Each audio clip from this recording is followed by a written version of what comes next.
Hello दोस्तों, मेरा नाम है अफजल हुसैन और आप सभी का बहुत बहुत स्वागत है मेरे यूट्यूब चैनल हैप्पी लर्निंग में। तो आज के वीडियो में हम सीखने वाले हैं लोन एंट्री इन टेली। आगे बढ़ने से पहले ये चीज़ आपको कंफर्म कर दूं, 2 टाइप्स के लोन होते हैं। एक वो लोन जो हम किसी को देते हैं और दूसरा वो लोन जो हम किसी से लेते हैं, किसी भी बैंक से हम लोन लेते हैं। तो आगे जो मैं बात करने वाला हूँ वो सेकेंड टाइप जो लोन है, मान लीजिए हम किसी से लोन लेते हैं, उसकी मैं आगे बात करने वाला हूँ। पहली बात ये।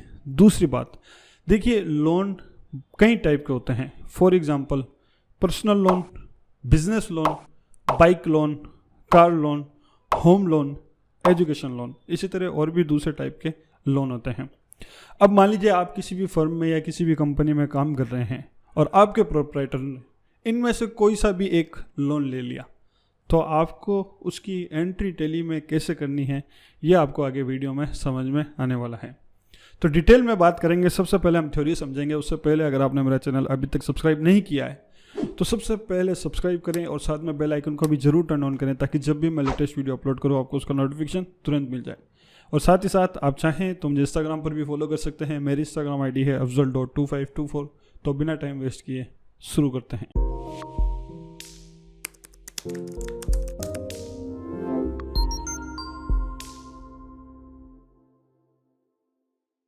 तो जैसा कि मैंने आपको बताया कि कई टाइप के लोन होते हैं। जैसे मैंने बताया personal loan, business loan, home loan, bike loan, car loan या फिर एजुकेशन लोन। ठीक है, तो अब देखिए इसमें लोन को हम 2 अलग अलग कैटेगरी में डिवाइड कर सकते हैं। फॉर एग्जांपल बाइक लोन और कार लोन को हम एक बार साइड में रखते हैं। कार लोन में जैसे आप मान लीजिए ट्रैक्टर लोन भी ले सकते हैं, ट्रक लोन भी ले सकते हैं, बस लोन भी ले सकते हैं, यानी व्हीकल लोन जो होता है वो एक अलग कैटेगरी में रखते हैं। और उसके अलावा पर्सनल लोन, बिजनेस लोन या फिर एजुकेशन लोन है, उसको हम अलग कैटेगरी में रखते हैं। कैटेगरी अलग करने की वजह यह है कि जो बाइक लोन या व्हीकल लोन होता है, चाहे बाइक का लोन हो, कार लोन हो या फिर ट्रक लोन हो, ट्रैक्टर लोन हो, इसमें हमें डाउन पेमेंट देना पड़ता है। और उसके अलावा जो पर्सनल लोन, बिजनेस लोन या फिर होम लोन होते हैं उसमें कोई डाउन पेमेंट नहीं होता है। सीधा मान लीजिए हमें 10 लाख रुपए की ज़रूरत है तो 10 लाख रुपए हमें लोन मिल जाता है। और व्हीकल लोन के केस में ये होता है कि मान लीजिए 5 लाख रुपए की अगर गाड़ी है तो 5 लाख रुपए में हमें मान लीजिए 50,000, 1,80,000 या फिर हमें कुछ भी डाउन पेमेंट देना पड़ता है। और उसके बाद में जो पैसा बचता है वो हमारा फाइनेंस हो जाता है। तो इसलिए मैंने दोनों को अलग अलग कैटेगरी में डिवाइड किया। अब पहली बात, अगर मान लीजिए आप किसी कार लोन या फिर बाइक लोन की एंट्री करना सीखना चाहते हैं तो उसके लिए मैंने एक अलग से वीडियो बनाया है, जिसकी लिंक आपको वीडियो के डिस्क्रिप्शन में भी मिल जाएगी और ऊपर आई बटन पर भी मिल जाएगी। अगर आप कार लोन, बाइक लोन या किसी भी व्हीकल लोन से संबंधित एंट्री सीखना चाहते हैं तो आप वो वीडियो देख सकते हैं। और उसके अलावा पर्सनल लोन, एजुकेशन लोन या फिर बिजनेस लोन, इस टाइप का जो लोन है उसके लिए मैं आगे आपको बताने वाला हूँ कि एंट्री को कैसे आपको करना है। सबसे पहले हम लोन की जो प्रोसेस होती है उसको थ्योरिकली समझ लेते हैं। मान लीजिए कि मैं किसी भी तरह का बिजनेस कर रहा हूँ और बिजनेस लोन लेता हूँ किसी भी बैंक से, कोई भी बैंक से बिजनेस लोन लेता हूँ। अब मान लीजिए कि मुझे ज़रूरत है 10 लाख रुपए की और 10 लाख रुपए का मैं लोन लेता हूँ। तो जो भी लोन की प्रोसेसिंग होगी, जो भी डॉक्यूमेंट वगैरह होंगे वो डॉक्यूमेंट जमा करवा दिए। उसके बाद में जब हमें मान लीजिए 10 लाख रुपए का लोन सैंक्शन हो जाता है या पास हो जाता है तो वो पैसे हमें कैसे मिलते हैं ये मैं आपको बता देता हूँ। तो मान लीजिए हमने 10 लाख रुपये का लोन करवाया। 10 लाख रुपए के लोन में से जो भी हमारा बैंक अकाउंट, हमने जो भी बैंक अकाउंट दिया होगा लोन के लिए, उसमें हमें पैसे मिलते हैं। अब उसमें हमें पैसे कितने मिलेंगे? 10 लाख रुपए पूरे नहीं मिलेंगे। उसमें से कुछ लोन प्रोसेसिंग चार्जेस जो होते हैं वो कट जाते हैं। जो भी चार्जेस होते हैं, मान लीजिए 10,000, 11,000, 12,000 या फिर 15,000। तो फिर एग्जाम्पल हम मान लेते हैं कि 10 लाख रुपए का हमने लोन लिया, लेकिन हमारे बैंक में हमें मिलते हैं 9,90,000 रुपये। ठीक है, तो अब ये जो 9,90,000 रुपये है ये हमारा लोन हो जाता है। तो लोन तो हमारा पूरा का पूरा 10 लाख का ही होता है, लेकिन हमें मिलते हैं 9,90,000 रुपये। बाकी के जो 10,000 रुपये होते हैं वो लोन प्रोसेसिंग चार्जेज ही होते हैं जो हमारे खर्चे में चले जाते हैं। तो ये जो लोन प्रोसेसिंग चार्जेज है इसकी हमें अलग से एंट्री करनी पड़ती है। 9,90,000 रुपये जो हमें मिले हैं उसकी भी हमें अलग से एंट्री करनी पड़ती है। तो इस तरीके से हमारा 10 लाख रुपये का जो लोन है वो पास हो जाता है। आफ्टर दैट जिस भी अकाउंट में हमें पैसे मिले हैं उस अकाउंट से हर महीने जो भी तारीख फिक्स होगी, 5 तारीख या फिर 7 तारीख या फिर 8, 10, जो भी तारीख फिक्स होगी उस तारीख को किस्त जो है वो कटती रहेगी।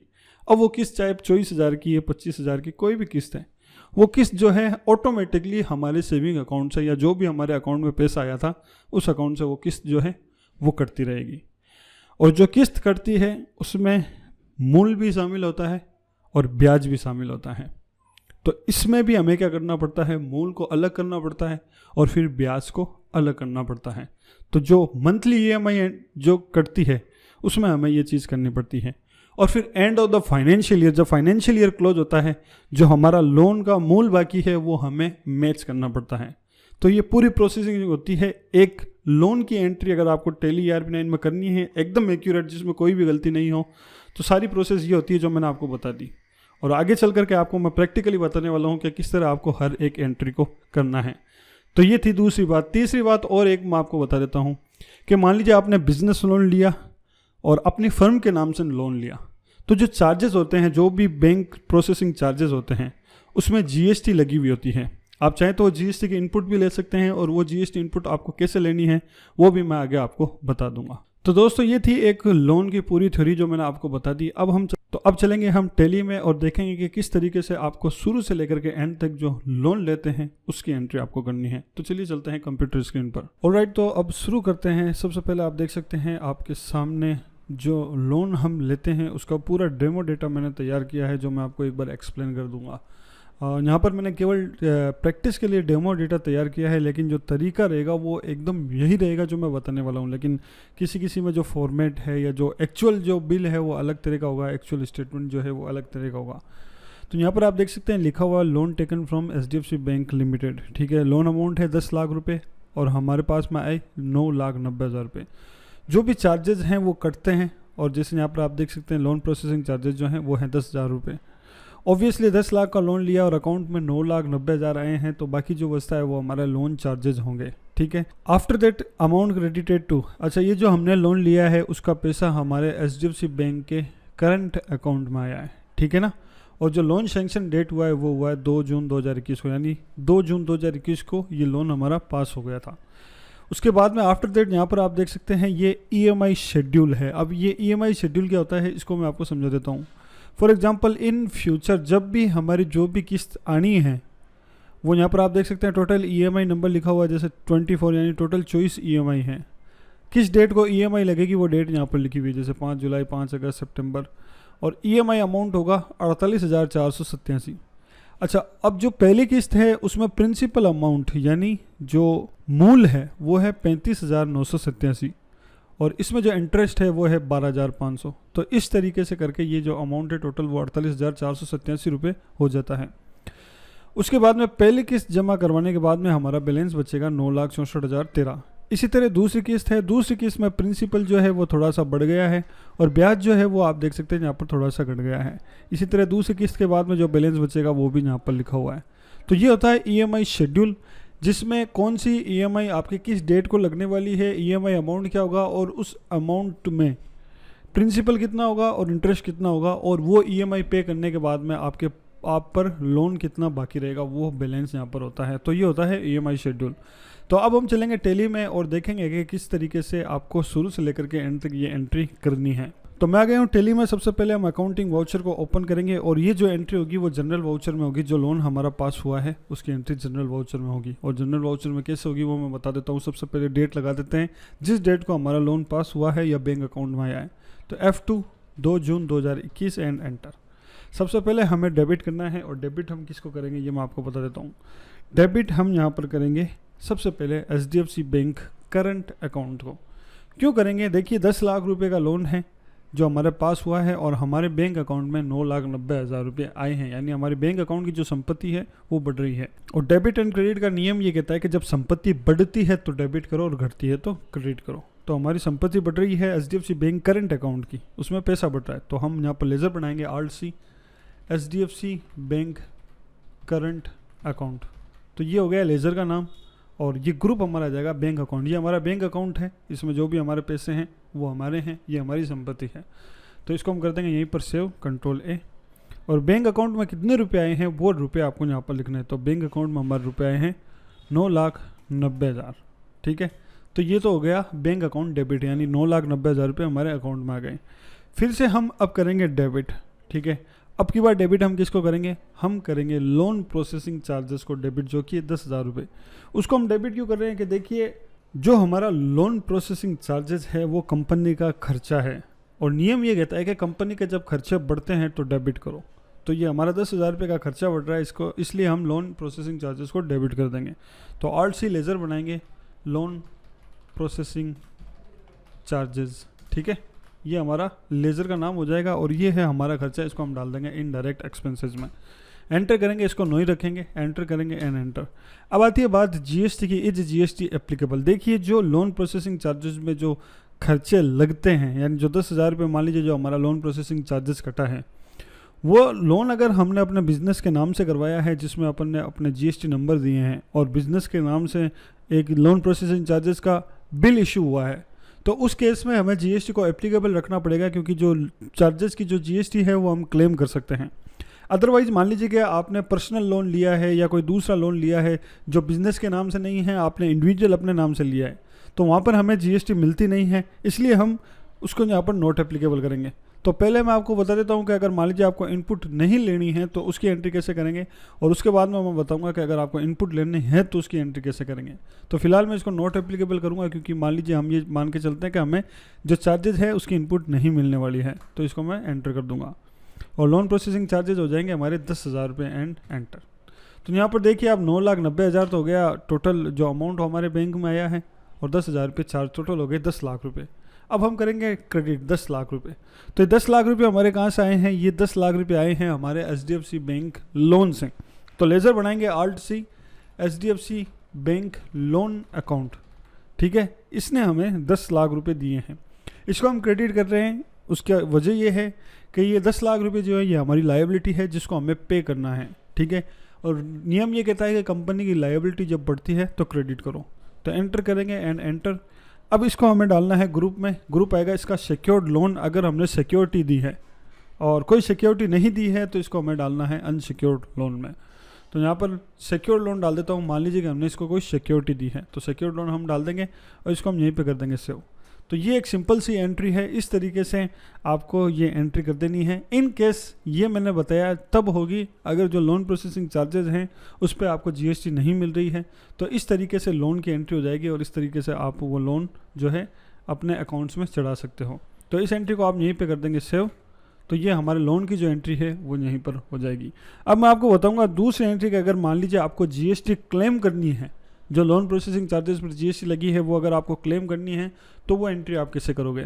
तो फिलहाल एक बार के लिए जो मैंने यहाँ अभी एंट्री की है और जो लेज़र बनाए हैं उन सबको डिलीट करूँगा और दोबारा मैं आपको बताऊँगा कि अगर जीएसटी क्लेम करनी है तो एंट्री आपको कैसे करनी है। ऑलराइट, तो एंट्री और लेज़र मैंने दोबारा से डिलीट कर दिए हैं। अब मैं आपको बताता हूँ कि अगर आपको जीएसटी क्लेम करनी है जो प्रोसेसिंग चार्जेस हैं उस पर, तो एंट्री कैसे होगी वो मैं आपको बता देता हूँ। सबसे पहले हम एंट्री करेंगे जो हमारे चार्जेस कटे हैं उसकी। अब देखिए इन दैट केस जो हमारे चार्जेस कटते हैं और जो भी हमारा चार्जेस कटा है उसका एक इन्वॉइस रेज होता है, ठीक है। तो उस इन्वॉइस में वही है, डेट लिखी हुई होती है और वाउचर नंबर लिखा हुआ होता है और अमाउंट होता है। जैसे यहाँ पर देख सकते हैं लोन प्रोसेसिंग चार्जेस हैं यहाँ पर, जिसका टैक्सेबल वैल्यू है 8,478.58, जिसमें SGST है 762.71, CGST है 762.71 और इस तरीके से टोटल हो जाता है 10,000 रुपये, ठीक है। तो ये 10,000 रुपये का चार्जेस का आपको इस तरीके का इन्वॉइस मिलेगा। नहीं मिलेगा तो आपको एंट्री कैसे करनी है वो मैं आपको बता देता हूँ। तो यहाँ पर सबसे पहले हम शुरू करेंगे, डेट लगाएंगे F2 2/6/2021, क्योंकि 2 जून को ही हमारा लोन पास हुआ है और उसी दिन का इन्वॉइस हो सकता है, तो हम 2 जून को यहाँ पर एंट्री कर रहे हैं। सबसे पहले हम डेबिट करेंगे। डेबिट किसको करेंगे, हम लोन प्रोसेसिंग चार्जेस जो हैं केवल उसकी एंट्री करने वाले हैं जो हमें अलग करनी है, ठीक है। तो यहाँ पर हम लेज़र बनाएंगे ऑल्ट-सी लोन प्रोसेसिंग चार्जेज, इसको हम डेबिट कर रहे हैं। रीज़न ये है कि ये हमारा खर्चा है और कंपनी के जो खर्चे बढ़ते हैं तो उसको हमें डेबिट करना पड़ता है। इसको हम डाल देंगे इनडायरेक्ट एक्सपेंसेज में। अब यहाँ पर हम जीएसटी एप्लीकेबल करेंगे क्योंकि हमें इनपुट लेनी है और इसको हम करेंगे यस, एंटर करेंगे और यहाँ पर सीधा टैक्सेबिलिटी में आएंगे। यहाँ पर हम कर देंगे टैक्सेबल और इस पर 18% टैक्स लगता है तो हम यहाँ पर डाल देंगे 18। इसको हम यहीं पे कर देंगे सेव। यहाँ पर रखेंगे हम सर्विस और इसको हम कर देंगे सेव। तो हम सबसे पहले 10,000 की जो टैक्सेबल वैल्यू है वो डालेंगे। तो 10,000 की टैक्सेबल वैल्यू है 8,474.58 एंड एंटर। फिर हम डेबिट करेंगे। डेबिट करेंगे अब की बार SGST को, जो SGST और CGST लग रही है उसको हम डेबिट करेंगे। ऑल्ट-सी लेज़र बनाएंगे SGST duties and taxes, GST, state tax, इसको हम कर देंगे सेव। एसजीएसटी है 762.71। फिर हम डेबिट करेंगे सीजीएसटी को, alt C, CGST, duties and taxes, GST, central tax, इसको कर देंगे हम सेव। अमाउंट 762.71। तो ये हो गया टोटल 10,000। आप देख सकते हैं नीचे यहाँ पर टोटल 10,000 रुपये हो गया। अब बात ये आती है कि ये जो 10,000 रुपये हैं, अब हमें इसको करना है क्रेडिट। क्रेडिट हम किसको करेंगे? क्रेडिट हम उसको करेंगे जो ये हमारे चार्जेस काट रहा है, जिसने हमारे ये चार्जेस काटे हैं उसको हम क्रेडिट करेंगे। और ये जो चार्जेस काटे हैं वो काटे हैं एचडीएफसी बैंक ने, ठीक है। तो आपको जो इनवॉइस मिलेगा उस पर एचडीएफसी बैंक का नाम लिखा हुआ होगा, एड्रेस होगा, जीएसटी नंबर होंगे, सारी डिटेल दी हुई होगी। तो ये जो 10,000 रुपये हमारे काटे हैं वो एचडीएफसी बैंक ने काटे हैं और उसको हम करेंगे क्रेडिट। क्रेडिट इसलिए करेंगे क्योंकि ये जो 10,000 रुपये हैं वो लोन प्रोसेसिंग के एचडीएफसी बैंक हमसे लेगा, जो हमारा लेनदार है, इसलिए हम इसको करेंगे क्रेडिट। आल्ट सी लेजर बना देंगे एचडीएफसी बैंक लिमिटेड, ठीक है। और इसका ग्रुप हम डालेंगे सन्ड्री क्रेडिटर्स में, और यहाँ पर हम नो कर देंगे। और यहाँ पर इसका एड्रेस वगैरह डालना है, और मस्ट आपको यहाँ पर जीएसटी नंबर डालने ज़रूरी है। फिलहाल मैं नहीं डाल रहा, इसको मैं ब्लैंक छोड़ देता हूँ। तो आप देख सकते हैं यहाँ पर ये हो गया 10,000 रुपये की टोटल जो एंट्री है, चार्जेस की एंट्री। अगर आप इनपुट क्लेम करना चाहते हैं तो इस तरीके से एंट्री करनी है। तो इसको मैं यहीं पे कर देता हूँ सेव। तो ये तो एंट्री हो गई उस चीज़ की कि अगर मान लीजिए चार्जेस में इनपुट लेनी है, तो अभी जो हमारे 9,90,000 रुपये बैंक में आए हैं उसकी एंट्री भी हमें करनी है। तो दोबारा से हम F7 जनरल वाउचर में ही करेंगे, डेट वही रखेंगे 2 जून 2021, ठीक है। और एंटर करेंगे, फिर से डेबिट करेंगे, यहाँ पर लेजर बनाएंगे। मान लीजिए दोबारा से मैं बता देता हूँ, RC HDFC bank current account. तो ये हमारा बैंक अकाउंट है, इसमें पैसे आ रहे हैं इसलिए हम इसको कर रहे हैं डेबिट। सेव कर देंगे। कितने पैसे आए? 9,90,000 रुपये, ठीक है। और फिर से हम करेंगे डेबिट। अब हम डेबिट करेंगे एचडीएफसी बैंक लिमिटेड को, जो हमसे 10,000 रुपये मांगता है, और वो 10,000 रुपये जो है यहाँ पर कट करके आ रहे हैं। तो यहाँ पर डेबिट करेंगे और यहाँ पर 10,000 रुपये डाल करके एंटर करेंगे। तो आप देखेंगे यहाँ पर इसका जो अमाउंट है वो यहाँ पर 0 हो जाएगा। तो यहाँ पर मैं कर देता हूँ एंटर। अब देखिए एचडीएफसी बैंक को हमने 10,000 रुपये से डेबिट क्यों किया? देखिए एचडीएफसी बैंक जो है वो हमारा लेनदार है, यानी कंपनी से पैसे मांगने वाला है।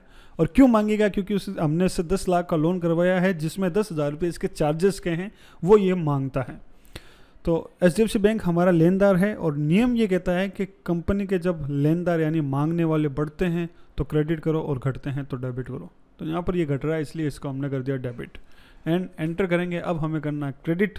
ऑब्वियसली हम क्रेडिट करेंगे। ये जो 9,90,000 रुपये आए हैं वो आए हैं एचडीएफसी बैंक लोन अकाउंट से, और ये हो जाएगा हमारा सिक्योर्ड लोन या फिर अनसिक्योर्ड लोन। इसको हम कर देंगे सेव, और ये हो गया हमारा 10 लाख रुपये। अब देखिए आपको इस एंट्री में थोड़ी सी कन्फ्यूज़न जो है वो ज़रूर हो रही होगी। क्यों? क्योंकि यहाँ पर भी एचडीएफसी बैंक का नाम है, यहाँ पर भी एचडीएफसी बैंक है, और यहाँ पर भी एचडीएफसी बैंक है। तो यहाँ पर आखिरकार हो क्या रहा है? तो देखिए आपको कंफ्यूज होने की ज़रूरत नहीं है, मैं आपको समझा देता हूँ। बहुत ही आसान सा पॉइंट है जो आपको केवल समझना है, दिमाग में बैठाना है। देखिए यहाँ पर हमने डेबिट किया है एचडीएफसी बैंक करंट अकाउंट को, और ये जो लेज़र है ये हमारा बैंक अकाउंट है। सबसे पहली बात ये जो लेज़र जो हमने बनाया है ये हमारा बैंक अकाउंट का लेज़र है। तो ये हमारा बैंक अकाउंट है, इसको हमने डेबिट किया 9,90,000 रुपये से। और डेबिट इसलिए किया क्योंकि ये जो पैसे हैं 9,90,000 रुपये वो हमारे बैंक अकाउंट में आए। आफ्टर दैट फिर हम डेबिट कर रहे हैं यहाँ पर एचडीएफसी बैंक लिमिटेड को। ये जो एचडीएफसी बैंक लिमिटेड है वो एक कंपनी है, यानी एक बैंक है जिसने हमें 10,000 रुपये चार्जेस काटे थे, जिसकी हमने एंट्री पहले से कर दी। और उस एंट्री के अनुसार ये है कि एचडीएफसी बैंक जो है वो हमसे 10,000 रुपये मांगेगा, वो हमारा लेनदार है। और ये जो लेज़र है एचडीएफसी बैंक लिमिटेड का, ये हमने बनाया अंडर ग्रुप सन्ड्री क्रेडिटर्स, यानी 10,000 रुपये हमसे एचडीएफसी बैंक लिमिटेड मांग रहा है। और इसको हमने यहाँ पर डेबिट किया 10,000 रुपये से। और वो डेबिट हमने इसलिए किया क्योंकि लोन हमारा 10 लाख का था, उसने हमें 9,90,000 रुपये ही दिए, और जो 10,000 रुपये वो मांग रहा था उसने अपने आप काट लिए। इसलिए हमारी यहाँ पर लायबिलिटी जो है वो कम हो रही है, यानी कंपनी से मांगने वाले कम हो रहे हैं, इसलिए हमने इसको यहाँ पर कर दिया डेबिट। आफ्टर दैट हम फाइनली अब हम कर रहे हैं credit HDFC bank loan account को। क्यों? क्योंकि देखिए हमारे बैंक में 9,90,000 रुपये आए हैं और 10,000 रुपये कटे हैं। तो 9,90,000 रुपये कहाँ से आए हैं? हमें कंपनी का जो लोन है उससे आए हैं। तो यहाँ पर हमने ये लेज़र बनाया एचडीएफसी बैंक लोन अकाउंट, जो जिसका ग्रुप है अनसिक्योर्ड लोन, यानी ये जो 10 लाख रुपए है वो हमारा अनसिक्योर्ड लोन या फिर सिक्योर्ड लोन है। तो दैट्स इट, ये है केवल समझने की बात। आपको केवल यहाँ पर एक ही नाम से कंफ्यूज होने की ज़रूरत नहीं है। तीनों ही लेज़र जो है उनका ग्रुप अलग अलग है। इसका बैंक अकाउंट है, ये हमारा लेनदार है जो कि जीरो हो गया और इन फ्यूचर में इसका कुछ भी काम नहीं है। और ये है हमारा लोन अकाउंट जो कि है 10 लाख रुपये का, जो इन फ्यूचर हमारा चलता रहेगा। तो ये हो गई जब आपको लोन मिलता है उसकी एंट्री। दोनों केस में अगर आप जीएसटी क्लेम करना चाहते हैं तो, और जीएसटी क्लेम नहीं करना चाहते हैं तो, ठीक है। अब हम बढ़ेंगे ईएमआई की एंट्री की तरफ। तो ये जो आप देख सकते हैं मंथली ईएमआई, हर महीने की एक फिक्स तारीख को आपकी ईएमआई लगेगी और उसका पैसा जो है उस अकाउंट से ऑटोमेटिकली कटता जाएगा जिस अकाउंट में आपका लोन का पैसा आया है। तो हर महीने की 5 तारीख को जो आप देख सकते हैं यहाँ पर लोन की किस्त कट रही है, और वो जो एंट्री होगी वो होगी ऑब्वियसली पेमेंट में। डेबिट हम करेंगे एचडीएफसी बैंक लोन अकाउंट को, कितने रुपए से, 48,487 रुपये से, और क्रेडिट कर देंगे जिस भी बैंक से हमारा ये पैसा कटेगा, एचडीएफसी बैंक करंट अकाउंट से। तो यहाँ पर अब सबसे पहले डेट चेंज कर लेता हूँ, 5 जुलाई। तो 5 जुलाई को इस तरीके से ये एंट्री करनी है। इसी तरह 5 अगस्त को एंट्री हो जाएगी 48,487 रुपये की, और इसी तरीके से 5 सितंबर को एंट्री हो जाएगी 48,487। तो इसी तरह बिल्कुल आपको मार्च तक, यानी मार्च तक ये जो एंट्री है बैंक से ऑटोमेटिकली पैसा कटता रहेगा और मार्च तक ये एंट्री आपको करनी है। तो मैं एक बार मार्च तक एंट्री कर देता हूँ और उसके बाद में प्रिंसिपल और इंटरेस्ट को कैसे अलग अलग करना है वो मैं आपको बता देता हूँ।